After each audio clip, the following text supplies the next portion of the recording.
여야가 예산결산특별위원회 소위원회를 가동하고 쟁점 예산에 대한 줄다리기 협상 진행 중인 상황입니다. 내일까지 예산안 심사 마쳐야 하기 때문에 시간이 많지 않습니다.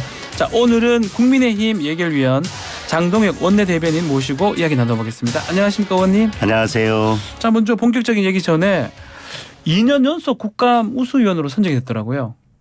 감사하게 생각하고 좀 더 열심히 하라고 주시는 상으로 생각하겠습니다. 그 지금 초선이지 않습니까? 예, 그렇습니다. 초선인데도 불구하고 이렇게 우수위원이 계속 선정되는 거 이건 어떤 의미라고 봐야 됩니까? 본인 얘기 자꾸 물어보는 게 그렇긴 하지만 우리 또 보좌진들도 예. 열심히 준비해 준 것도 있고 예. 또 당에서 더 열심히 하라고 아하. 주시는 상이라고 생각합니다. 알겠습니다. 네. 축하드리고 좀 더 열심히 해달라는 상이라고 이렇게 말씀이 들립니다. 자, 그리고 지금 먼저 본격적 얘기 전에 엑스포 이 부산 유치 관련해서 이게 좀 선정이 실패됐습니다. 어떻게 보셨습니까? 그렇습니다. 대통령 국무총리를 네. 비롯해서 정부 그리고 기업 시민단체가 원팀이 돼서 유치에 나섰지만 결국 실패를 네. 했습니다.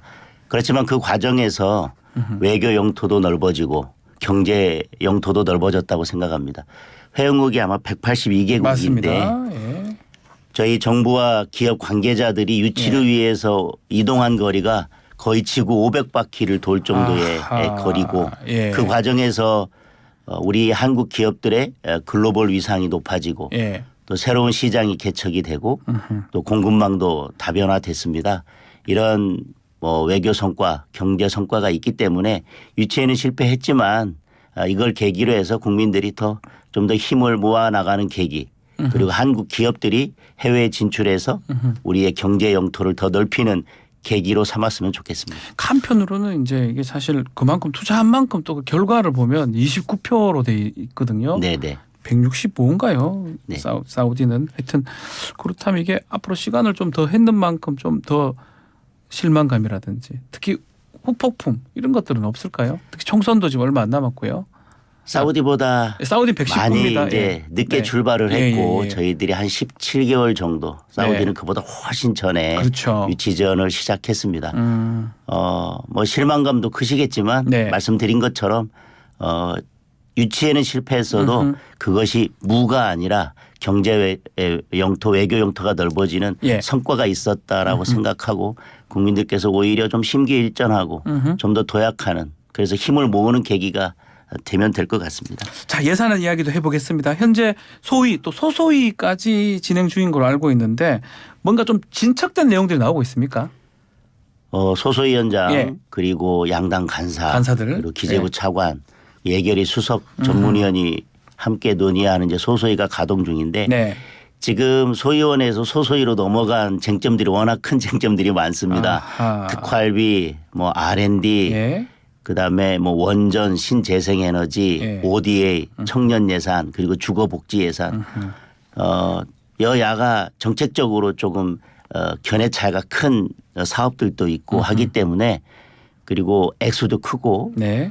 그래서 쉽게 곧바로 이 모든 감액 예산들이 다 타결이 될 것 같지는 않고 시간을 두고 좀 더 논의를 해봐야 될 것 같습니다. 네. 그렇게 감액 논의가 끝나야지만 또 증액 심사로 들어갈 수 있기 때문에 네. 최대한 빨리 소소위에서 감액 심사를 마무리해 주셨으면 좋겠습니다. 저희 어제는 민주당 예결위 간사 강훈식 의원이 출연을 했습니다. 네네.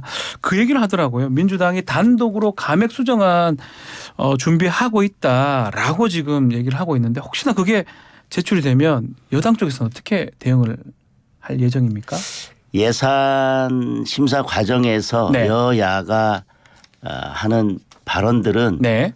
그것이 협상을 위한 카드인 경우들이 많이 있다고 생각합니다. 아하. 그런데 수정안에 대해서는 단독 수정안 이렇게 했던 네. 것은 작년 예산 심사에서도 역시 마찬가지였었습니다.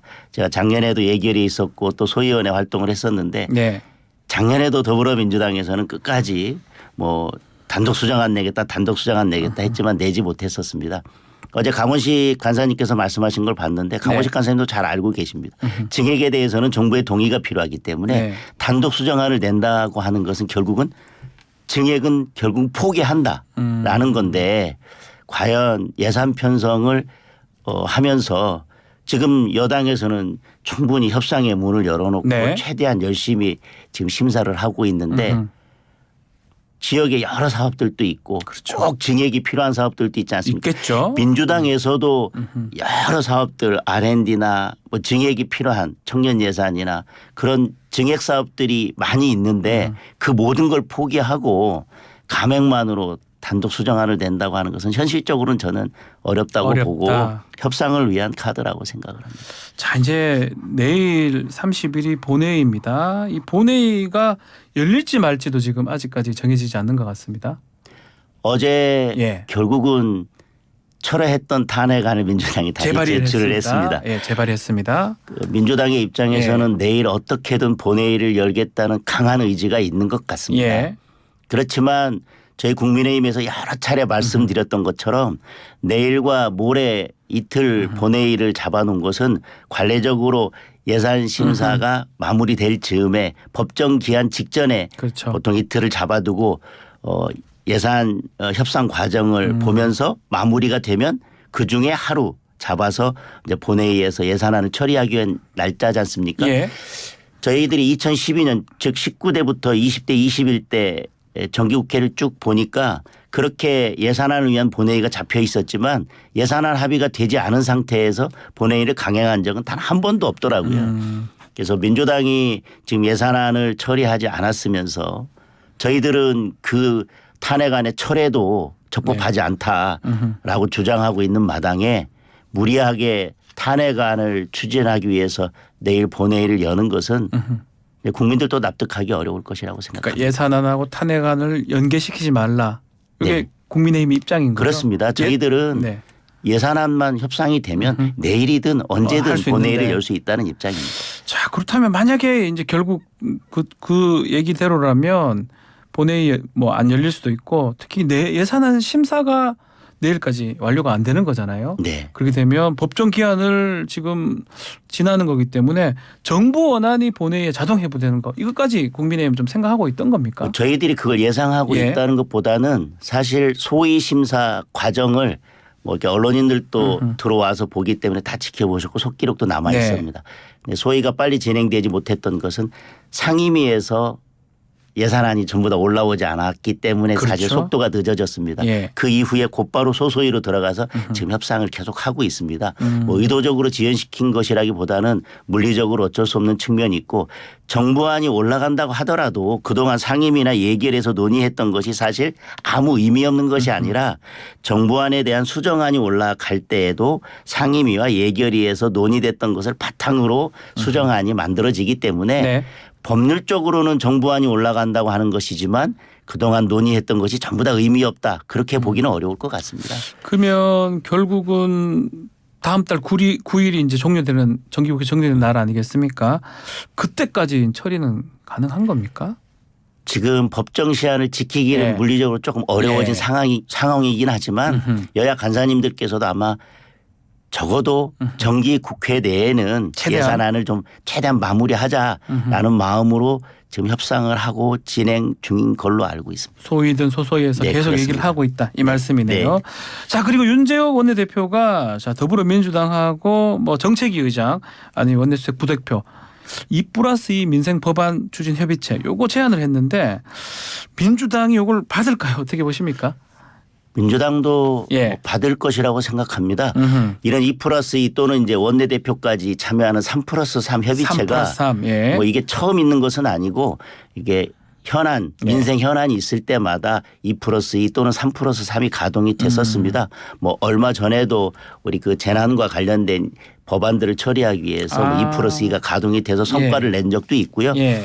이제 21대 마지막 정기국회고 정기국회가 끝나면 양당 모두 여야 모두 총선 국면으로 들어가기 때문에 네. 이번 정기국회 내에 최대한 많이 민생 법안을 처리하자는 의미에서 제기하신 것이기 때문에 네. 뭐 야당에서도 이를 굳이 반대할 이유는 없다고 생각합니다. 민생 법안을 지금 국회에서 거의 처리를 잘 못하는 것 같습니다. 그래서 이런 걸 좀 하자 이렇게 그런 제안을 한 거네요. 취지신 것 같습니다. 네. 어떻게 보면 민주당이 좀 받으면 그래도 좀 못했던 법안들 처리가 가능할 것 같긴 한데 자 요거하고 또 말이 좀 논평을 좀 말씀을 하지 않을 수 없는데 세상이 아무리 바뀌어도 민주당 막말은 계속된다. 절대 안 바뀐다. 이렇게 논평을 하셨습니다. 네. 이 부분은 왜 이렇게 하셨든지 한번 설명해 주십시오. 우리가 실언을 할 수는 있습니다. 네. 실언을 하고 그거에 대한 진정한 사과를 할 수는 있습니다.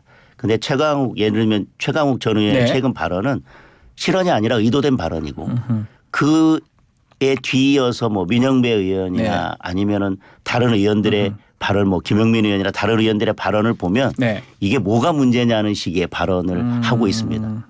다시 말하면 지금까지의 이 민주당의 뭐 그 이전에도 노인 비하 발언부터 시작해서 네. 민주당의 막말 거의 고의적인 막말이 계속되고 있는데 그때마다 진정 어린 사과도 없고 반성도 없고 그리고 주변에서는 그것이 뭐가 문제냐는 식으로 반응을 하기 때문에 이런 태도라면 저는 필요할 때마다 뭐 관심을 받기 위해서든 네. 적극 강성 지지층의 지지를 얻기 위해서든 아니면 뭐 공천을 위해서 자기가 잘 보이기 위해서든 민주당의 막말은 저는 계속될 것이다. 인식이 그렇기 때문에 예.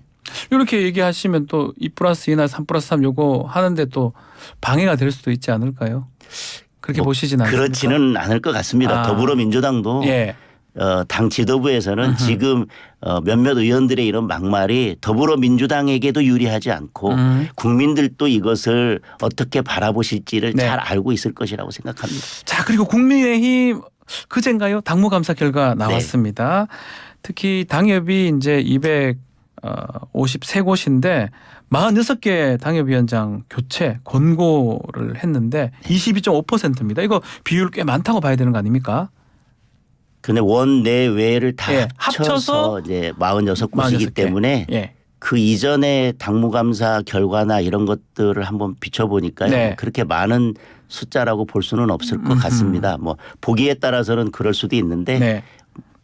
그 이전의 당무감사와 비추어 보면 뭐 그렇게 많은 숫자는 아닌 것 같습니다. 뭐 이전하고 비슷하다고 하는데 자 동아일보 단독 보도는 영남 의원 한 10명 현역 의원이 지금 컷오프 대상으로 포함된 것 같다라고 하고 특히 TK, PK 지역의 의원들이 좀 많이 채워져 있다. 그래서 그분들 공천 배제를 염두에 둔 거 아니냐 이런 또 얘기가 나오고 있습니다. 사실 네. 지금 정확하게 명단도 공개되지 않고 하나도 되지 구체적인 않습니다. 내용이 예. 이제 공개되지 않은 상황에서 이런 말씀을 드리는 것은 좀 뭐라고 말씀드려야 될지 모르겠는데 우선은 저희 당 의원님들의 비율 자체가 예. 영남 의원님들의 그러고 비율이 보니까 거의 TK, PK 지역이 많네요. 그렇습니다. 그래서 예. 그런 것도 고려해야 된다라고 아하. 생각을 합니다. 예. 당내에서는 좀 얘기가 나옵니까? 특히 불만의 목소리가 조금 전에도 말씀드렸지만 구체적인 내용에 대해서는 사실 언급이 안 돼 있고 예. 원론적인 큰 틀에서만 어떻게 당무감사가 진행됐는지를 발표한 것이기 때문에 개개 의원님들이 뭐 지금 이 부분에 대해서 구체적인 말씀을 하시지는 않는 것 같습니다. 다만 기자분들이 뭐 개별적으로 전화를 해서 그렇죠. 뭐 어떤 의견을 가지고 있느냐라고 하면 그에 대한 답변을 하시는 경우가 있는지는 모르겠는데 지금 이에 대해서 구체적인 말씀들은 뭐 자제하고 있는 것 같습니다. 좀 더 상황을 봐야 되겠죠. 지켜보고 있는 것 같습니다. 특히 이제 뭐 인요한 혁신위에서 공천 안으로 혁신 안으로 얘기했던 중진 의원들 몇 분을 또 지목도 하셨고요. 그래서 공천 배제 대상이 좀 늘어날 수도 있다. 이런 혹시나 좀 당내의 어떤 두려움, 우려 이런 게 좀 눈에 띕니까? 아직 뭐 그렇게 아직은 뚜렷하게 예. 뭐 눈에 띈다고 말씀드릴 수는 없을 것 같고 네. 당무감사 결과도 마찬가지입니다. 뭐 당무감사 결과가 반드시 공천 탈락으로 연결되는 것도 아니고 그렇죠. 지금 당무감사위원회 그리고 혁신위원회 그다음에 총선기획단 이렇게 많은 기구들이 지금 활동을 하고 있고 여기에서 내는 의견들은 내년 총선을 반드시 이겨보자라고 하는 차원에서 뭐 아이디어를 내고 좋은 의견들을 내는 차원이라고 생각하고 이런 여러 기구에서 내는 의견들이 네. 결국은 공천관리위원회에서 잘 모아져서 모아서. 내년 총선을 위해서 그리고 당이 하나로 뭉쳐서 내년 총선 승리까지 갈 수 있는 그런 좋은 공천안을 낼 것이라고 생각합니다. 자, 컷오프 명단 돌았던데 그거 보셨는지 궁금하고 이거 검찰에 뭐 고발한다고 당에서 얘기를 하더라고요. 당무감사위원회에서는 그걸 예. 발표한 적도 없다고 예, 하는데 그렇죠. 이런 것들이 나돌면서 네. 아시겠지만 총선을 앞두고 이런 것들이 나돌면 그리고 그것이 사실에 기반한 것인지도 네. 알 수 없는데 그 해당된 분들에게는 뭐 이게 엄청난 타격일 뿐만 아니라 이게 또 당을 운영하는 데에도 매우 어려움이 있지 않겠습니까? 네. 그리고 당이 하나로 가는데도 좀 어려움이 있고 그래서 이거에 대해서는 강력하게 법적 대응을 해야 되겠다라는 차원에서 저희 당 차원에서 고발을 했습니다. 이상민 의원은 국민의힘으로 오는 겁니까? 어떻게 되는 겁니까? 본인은 이제 오신다, 간다 이렇게 뭐 얘기도 그건 잘 모르겠습니다. 잘 모르겠습니까? 뭐 당에서 어떤 아하. 접촉을 하고 계신지까지는 제가 그 네. 부분은 잘 알지 못합니다. 마지막으로 시간 네. 얼마 안 남았지만 참 아직까지 안 정해진 게 선거제 지금 안 됐습니다. 연동형으로 할지 병리표로 갈지 민주당은 지금 좀 충돌이 되는 것 같고 국민의힘은 뭔가 정리된 바가 좀 있을까요? 저희들은 내부적으로는 뭐 정리된 것이 있습니다. 예. 근데 지금 민주당에서 아하. 사실 박광원 원내대표 계실 때는 어느 정도 의견이 모아지는 것 아. 같았는데 지금 또 다시 이제 내부에서 좀 조율이 안 되고 있는. 정립된 게 그 2016년 전에 있는 병리평 그쪽으로 뭐 저희들은 정리됐습니까? 소선거구제에다가 예, 예. 이제 병리평으로 병리평으로. 간다라고 예. 하는 원래 입장이 정해져 있습니다. 그때부터 뭐 국민의힘 전신 그 뭐 예, 자유한국당 그렇습니다. 그때부터 반대했던 제도이기 때문에 그렇습니다. 뭐 그렇다는 거고요. 연동형은 저희들은 여전히 반대하는 입장입니다. 그럼 만약에 이제 민주당에서 병리평으로 이렇게 지도부에서 하자 이러면 그게 그렇게 타협이 될 가능성도 있겠네요. 예, 그렇습니다.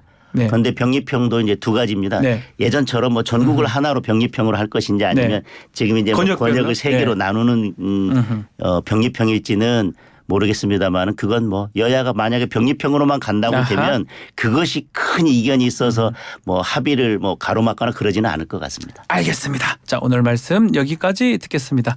감사합니다. 고맙습니다. 장동혁 국민의힘 의원과 함께했습니다.